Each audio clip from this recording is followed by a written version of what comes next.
Bonsoir. Ce soir, je vais vous parler de paysages, et plus particulièrement des paysages dans lesquels nous vivons, vous et moi.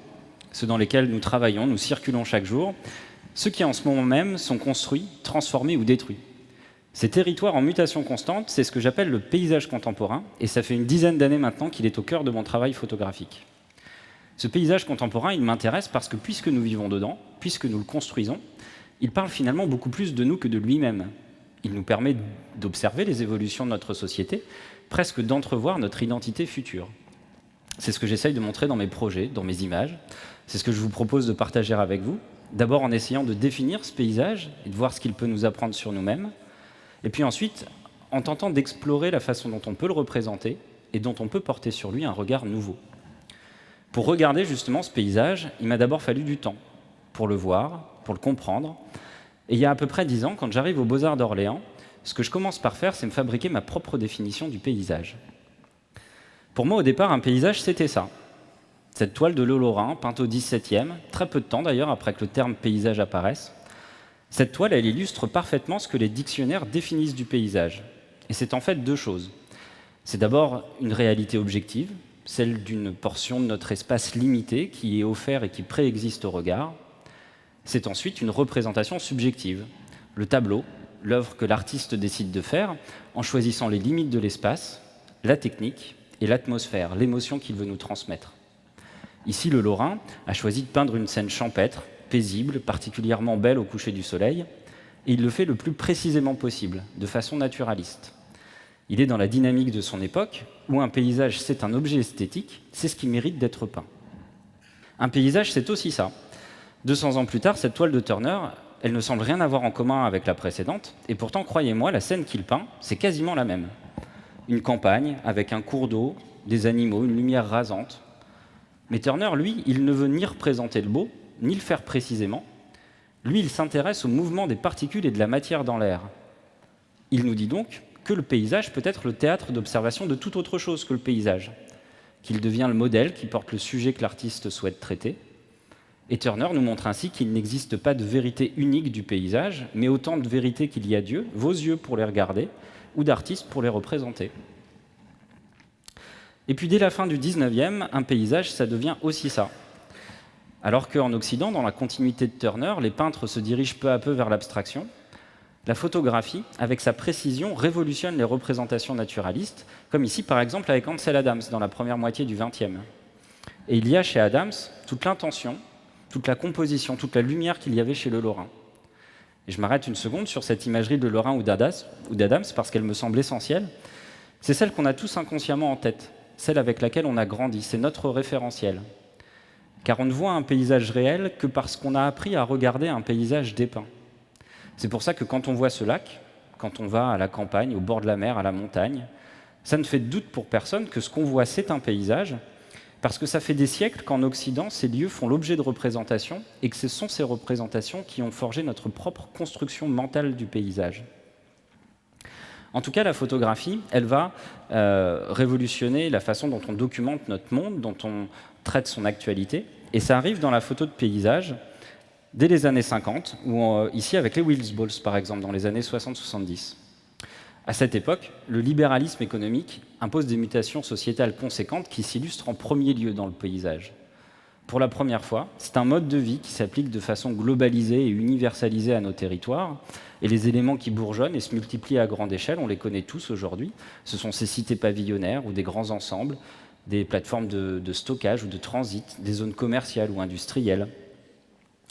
Bref, des éléments qui, en 3-4 décennies, ont transformé l'horizon de nos villes. Et dans les années 80, le géographe Jackson va dresser un portrait, un bilan de ces mutations, en les observant notamment sous le prisme du vernaculaire. Le vernaculaire, c'est tout ce qui est propre à une région donnée et identifiée. Ça concerne aussi bien la langue, les coutumes, l'art, la gastronomie. Autour d'ici, le vernaculaire, c'est le ch'ti, c'est la brique et les beffrois, c'est la bière et le maroilles. Et ça s'applique aussi au paysage. À travers le vernaculaire, c'est la question de l'identité du paysage qui est posée. Celle des liens culturels, historiques, relationnels, qu'il entretient avec l'époque et avec la communauté qui y vit.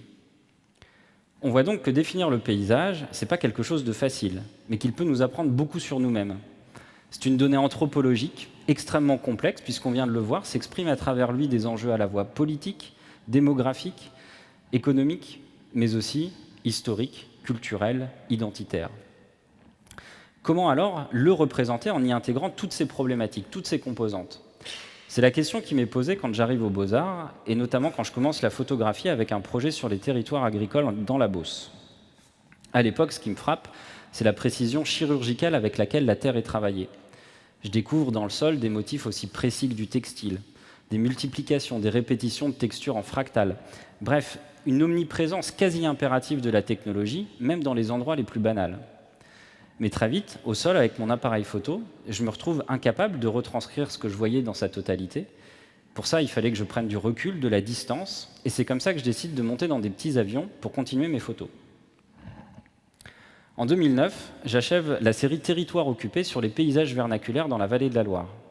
Ce qui m'intéressait, c'était de confronter les images qu'on a tous en tête de cette région, qui sont plutôt celles des châteaux de la Renaissance, des vignobles, du jardin de la France, avec la réalité des paysages contemporains que je pouvais y trouver.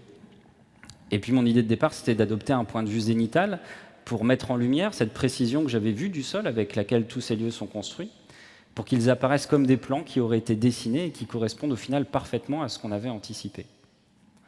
Il m'a fallu à peu près 2 ans pour habituer mon regard, pour réussir à circonscrire le paysage à des espaces restreints, puis pour réussir techniquement les prises de vue, parce que l'avion, vous en doutez, c'est pas du tout ce qui est le plus pratique pour faire de la photographie aérienne. Ça va vite, ça bouge, ça tremble, on est vite malade. Mais l'avantage, c'est que c'est plutôt abordable. Environ 100 € de l'heure, c'est 4-5 fois moins cher que l'hélico, et ça me permet donc de revenir un nombre de fois important sur chacun des lieux pour suivre leur évolution, leur construction, et pour affiner mes cadrages. Et puis ces images, j'aurais pas pu les faire en drone, parce que pour des raisons techniques liées à l'altitude, le poids, les distances, ça rend ça impossible, mais surtout parce que pour composer des images comme ça, qui sont à la fois précises et abstraites, il fallait que je voie le paysage avec mes yeux, pas à travers un écran. En tout cas, ce projet m'avait coûté 3 000 € sur 2 ans. Pour vous donner un ordre d'idée, c'est à peu près le prix d'une journée de studio avec une équipe pour faire de la photo de mode à Paris. Ça permet de relativiser un petit peu.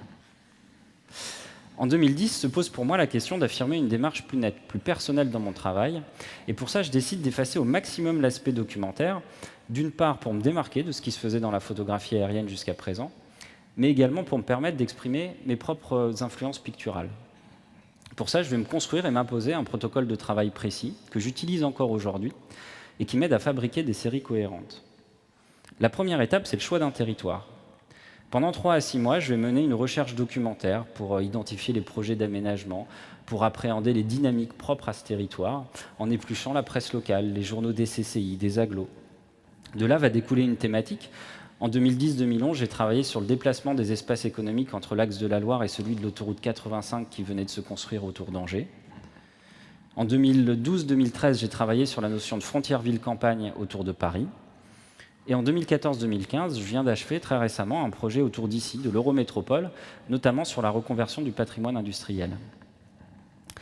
Dans chacun de ces territoires, je vais identifier une quarantaine de lieux sur lesquels je ne suis jamais allé, que je n'ai encore jamais vus, mais que j'ai sélectionnés parce qu'ils ont tous un sens, une cohérence par rapport à ma thématique et par rapport à ma recherche sur le paysage. Tous ces lieux, je vais ensuite aller les survoler. Vous avez là des tracés GPS. Les survoler 8, 10, 12 fois pendant au moins 2 ans. Et 2 ans, c'était le minimum pour d'ailleurs être sûr d'avoir quelques jours de beau temps dans le Nord, malheureusement.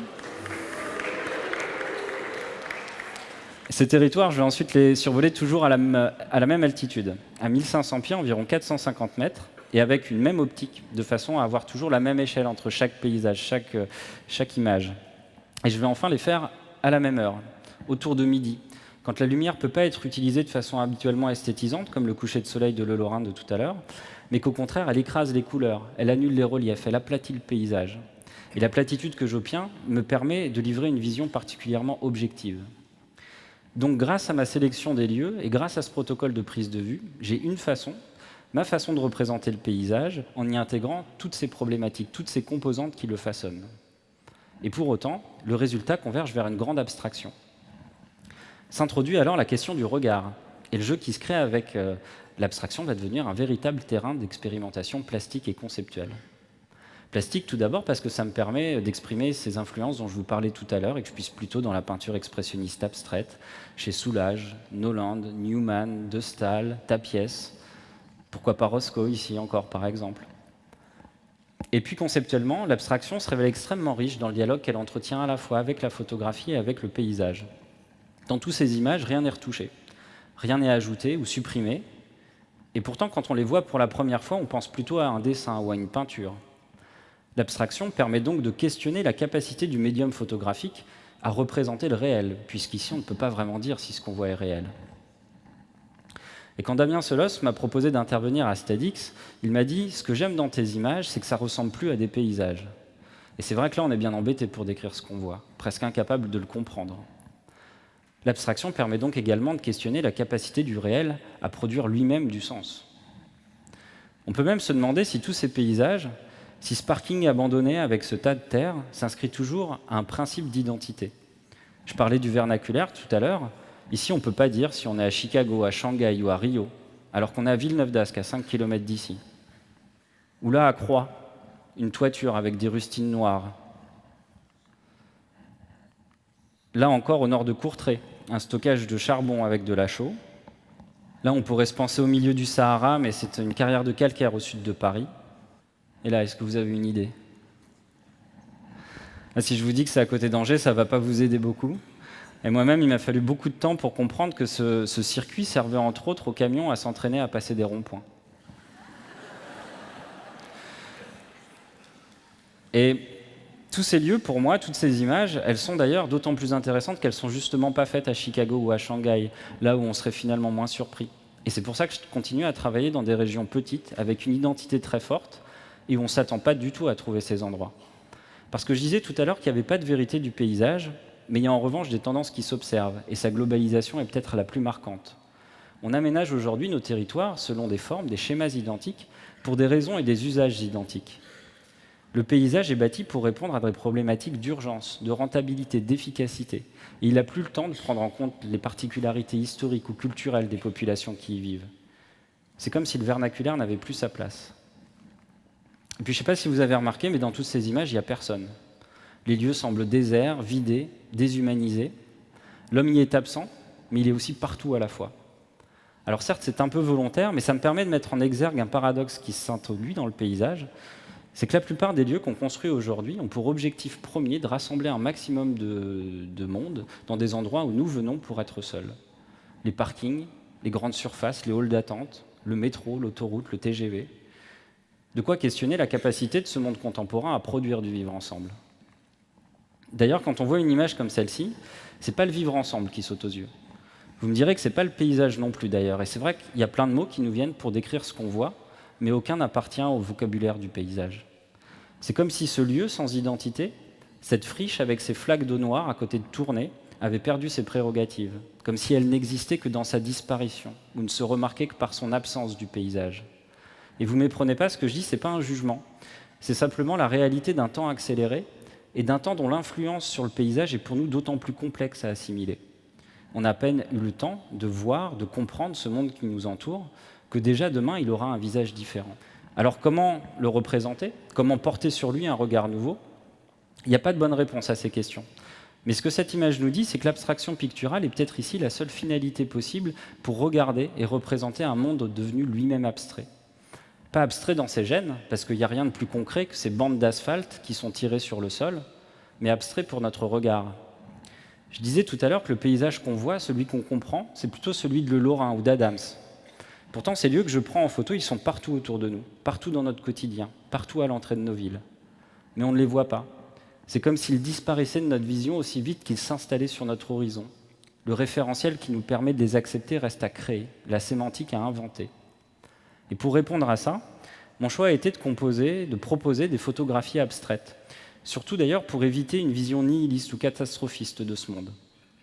En s'échappant du documentaire, ces photos ne sont pas réalisées pour soutenir un discours politisé ou illustrer une thématique militante. Au contraire, elles n'imposent aucune morale et laissent toute autonomie à chacun d'avoir sa propre vision de l'image, sa propre lecture du paysage. On peut choisir de rester dans la picturalité, dans l'imaginaire, et c'est très bien. De voir ici des Legos pour ce stockage de gravier à côté des nains Beaumont, ou des maquettes, des tapis de jeu pour ce chantier à côté de Lens. On peut aussi prendre le temps, et on a de moins en moins le temps face aux images d'ailleurs. Le temps de trouver les indices qui s'y cachent. Une bâche froissée, une palette oubliée, une empreinte de tracteur, qui peu à peu vont nous permettre de recomposer mentalement l'image de notre point de vue familier, et du coup de décrypter soi-même ce que l'on voit. Le message qui en découlera, et peu importe quel est le message, en tout cas pour moi, ce message, il sera d'autant plus fort car il nous appartiendra, il vous appartiendra totalement.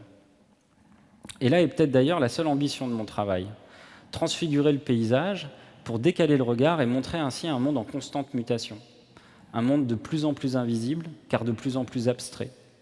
Et pour changer ce monde, pour retrouver un désir d'architecture, d'unité, de vivre ensemble, il faudra d'abord accepter sa réalité, accepter de le voir.